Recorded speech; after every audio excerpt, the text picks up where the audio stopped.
तमन्ना बेगम ने शोबिस को अपनी जिंदगी के 50 बरस दिए, लेकिन उनके जनाजे में शरीक अफराद की तादाद 50 भी न थी। फिल्म, टीवी और रेडियो के किसी फनकार के पास शायद इतनी फुर्सत न थी कि तमन्ना बेगम के जनाजे को कंधा देने के लिए चला आए, मगर स्टेज से वाबस्ता कुछ फनकार अपनी उस्ताद की आखिरी रसूमात में शरीक हुए। तमन्ना आपा इखलाक में, मोहब्बत में, शफकत में, फिल्म में बहुत साथ काम किया, लेकिन हमें कभी महसूस नहीं हुआ कि हम किसी सुपर स्टार के साथ काम।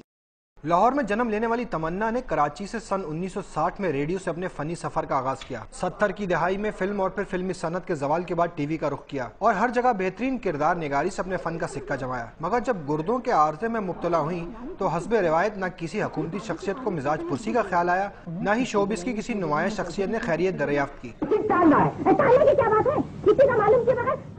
आखिर वक्त तक कोई साथ नहीं दिया, कुव्वत बिल्कुल साथ नहीं दिया। तमन्ना ने बीमारी की हालत में कुछ रोज पहले डॉन न्यूज के प्रोग्राम मसला क्या है में गुफ्तगू की थी। अपने इंटरव्यू में वो शिकवा करती नजर आई कि शदीद बीमारी में उनकी देखभाल करने वाला कोई नहीं और सब ने उनसे मुंह मोड़ लिया है। शोबिस की रंगीनी में बेहिसी के किस्से तो सभी ने सुने होंगे, लेकिन मारूफ अदाकारा के जनाजे में फनकारों की अदम शिरकत ने इस बात को साबित भी कर दिया।